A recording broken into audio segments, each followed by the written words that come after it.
सभी को नमोदाय। साथियों, आज हम चर्चा करेंगे एक ज्वलंत विषय का जो आज बहुत ही प्रासंगिक भी है। समाज में चारों तरफ जातिवाद का बोलबाला है। हर व्यक्ति मानता है कि जातिवाद हो रहा है, जाति के आधार पर उससे अन्याय हो रहा है।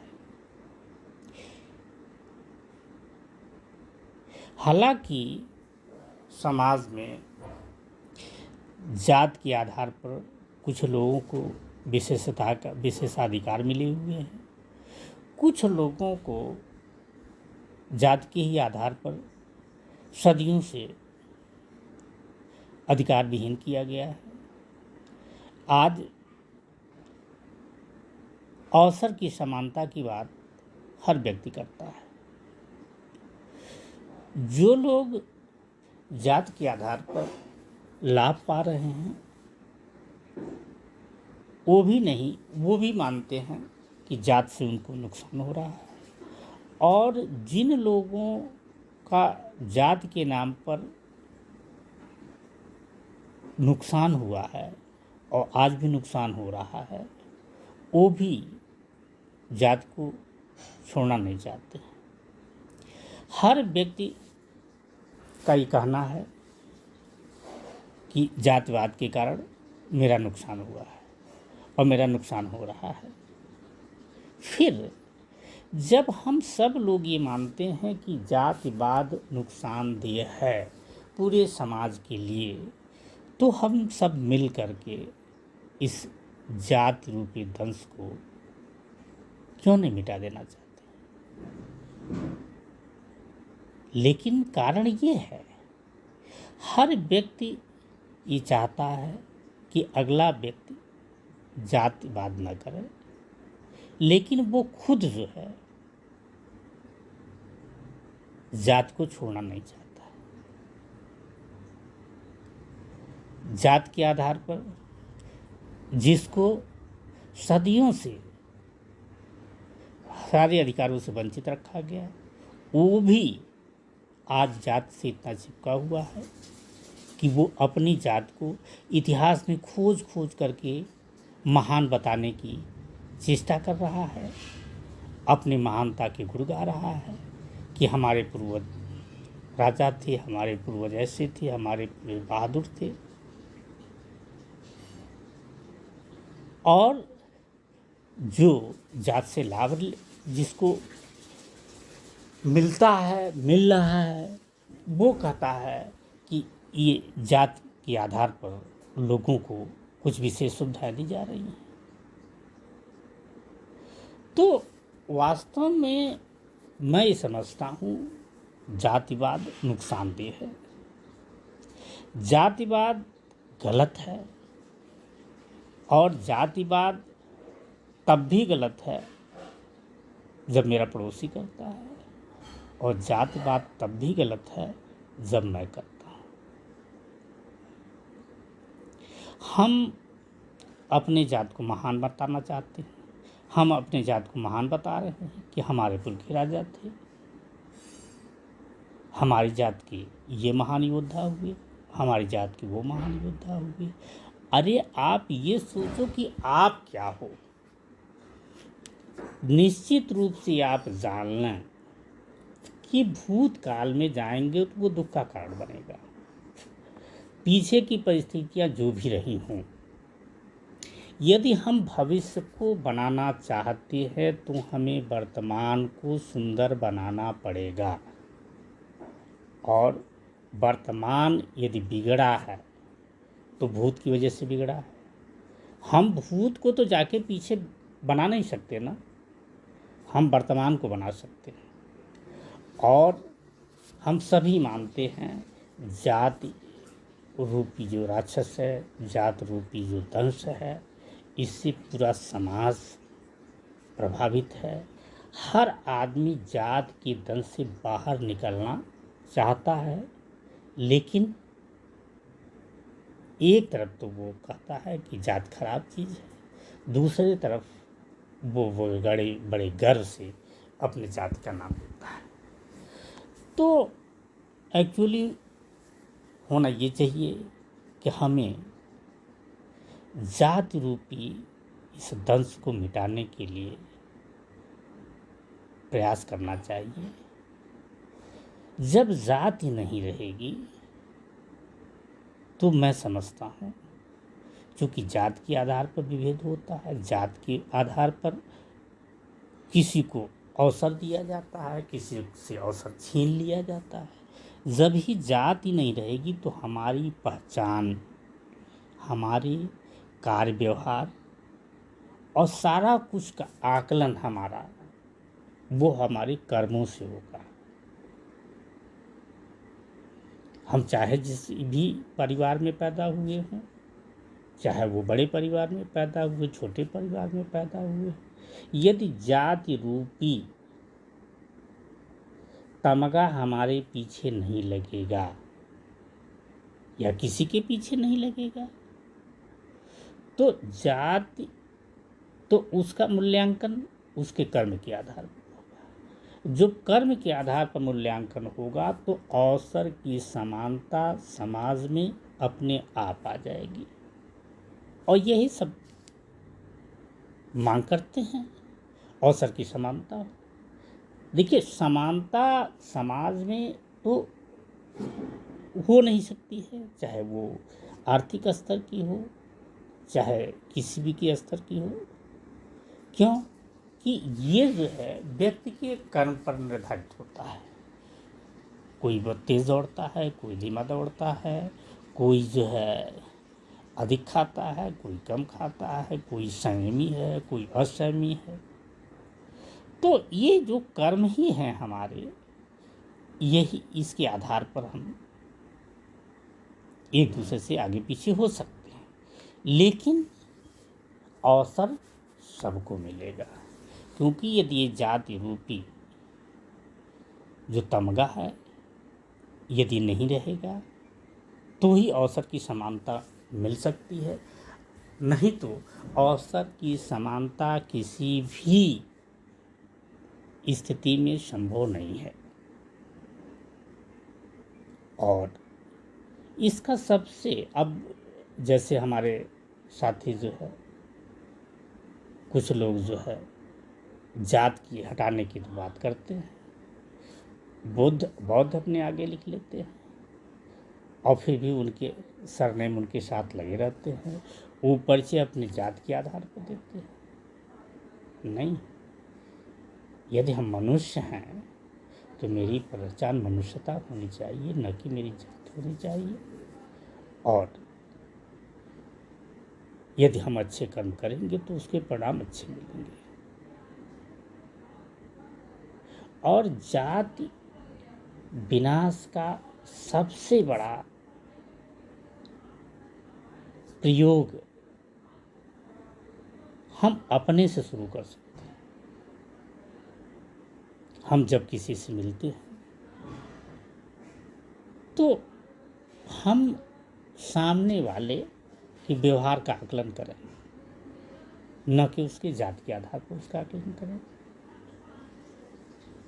और इसीलिए हमारा जो दुख है ना, दुख इसीलिए है, हमने जाति लगा लिया, हमने उसके आधार पर अपने आप को उच्च मान लिया, जाति लगा लिया, उसके आधार पर हम अपने आप को निम्न मान लिए। हाँ, एक सवाल उठता है कि हम ना माने तो अगला तो नहीं मानेगा, तो जाति खत्म कैसे होगी। हम कहते हैं कि समाज में जो जाति का के विशेष जाति का जिसको विशेषाधिकार मिला हुआ है वो जाति को नहीं छोड़ना चाहता है, अच्छी बात है, उसको लाभ है। लेकिन जिन लोगों को जात के आधार पर अधिकार विहीन कर दिया गया और वो हाशिए पे चले गए, वो भी जात को क्यों नहीं छोड़ना चाहते। कम से कम आपस में तो ये वो जो है यदि बात आती है बाबा साहब की, हम नाम लेते हैं बाबा साहब का कि बाबा तेरा मिशन अधूरा, हम मिल के करेंगे पूरा। अरे हम मिल के नहीं, हम कैसे पूरा करेंगे। मैं समझता हूँ कि एकता चाहे छोटे स्तर पर ही हो, जो लोग जाति के दंश से अभिशप्त हैं, जिनका जाति के आधार पर नुकसान हो रहा है और पहले हुआ है, सबसे पहले उनकी जिम्मेदारी है इस जात भेद को उखाड़ फेंके, जिसके लिए बाबा साहब ने व्यवस्था भी दी। उन्होंने सीधे सीधे, अब यूं कहिए कि जैसे अब ये तो संविधान में बाबा साहब के बाद लोगों ने तोड़ मरोड़ करके जो है ये जाति को बना कर रखा। अब जैसे शेड्यूल कास्ट है, अनुसूचित जाति, सच्चाई ये है कि ये एक वर्ग है जिनकी सूची बनी हुई है। तो उस सूची में जितने लोग हैं वो लोग तो आपस में जातिवाद न करें, तो कम से कम इतने लोगों की पीड़ा इकट्ठी होगी और वो समाज में इसकी आवाज़ उठाएंगे, जात के विरुद्ध आवाज़ उठाएंगे, तो उनकी आवाज़ दूर तक जाएगी, तो उस पर कुछ न कुछ विचार होगा। और ये मैं समझता हूँ कि जो स्थिति भारत की आज है, यदि आप इंग्लैंड का इतिहास देख लें या अमेरिका का इतिहास, भारत के किसी भी देश के इतिहास को यदि उठा के देख लें, तो जो स्थिति यहाँ शोषण की है ये पूरे विश्व में रही है। लेकिन पूरे विश्व से ये असमानता खत्म हो गई। क्यों? क्योंकि वहाँ दो ही वर्ग थे, एक अमीर था, एक गरीब था। सारे गरीब एक हो गए, और चूँकि अमीरों की संख्या कम थी, सारे गरीब एक होकर के जब उसका विरोध किए तो एक न एक दिन उसको टूटना पड़ा। यहाँ क्या स्थिति है, जितने लोग पिछड़े हुए हैं वो खुद एक दूसरे से अपने आप को ऊंचा या नीचा मानते हैं। ये आपस में एक साथ खड़े ही नहीं हो सकते। जब ये खड़े नहीं हो सकते तो एक साथ अपनी भावनाओं को उकेर कैसे सकते हैं, अपनी भावनाओं को व्यक्त कैसे कर सकते हैं। कोई अलग चिल्ला रहा है, कोई अलग चिल्ला रहा है। तो यदि जो है इस जाति भेद के दंश को खत्म करना चाहते हैं तो हमें जाति का तमगा हटाना पड़ेगा, और कम से कम वो लोग जो बहुसंख्यक हैं और पीड़ित हैं, यदि इतने बहुसंख्यक जो है जाति भेद को हटाने का बीड़ा उठा लें, आपस में भाईचारा बना लें। भाई व्यवहार तो हमारी अपनी जात में भी एक दूसरे से अच्छा नहीं होता है। कोई अमीर है, कोई गरीब है, कोई अच्छे विचार का है, कोई बुरे विचार का है, पड़ती तो हमारी वहाँ भी नहीं है। यहाँ भी हमारे जो संबंध बनते हैं वो हमारे निजी विचार से, हमारे व्यवहार से बनते हैं। तो जब पूरे समाज में कोई दीवार नहीं होगी, जो बहुसंख्यक समाज है जिसको आप 80% कर सकते हैं, 85% करते हैं, यदि इनके बीच में कोई दीवार नहीं होंगी तो 80% जनसमूह जैसा भी चाहेगा समाज को बना देगा। समाज को चाहे तो वो बिगाड़ सकता है, समाज को चाहे तो वो बना सकता है। बिगाड़ेगा क्यों? क्यों? उसका दुष्प्रभाव उसे ही झेलना पड़ेगा। तो हर व्यक्ति यदि चाहता है कि जात का दंश समाप्त हो और लोगों को अवसर की समानता का लाभ मिले, हर आदमी अपने कर्म के अनुसार अपना स्थान पा सके, तो हम सभी साथियों का से अनुरोध है कि वो जात विनाश के लिए तत्पर हों।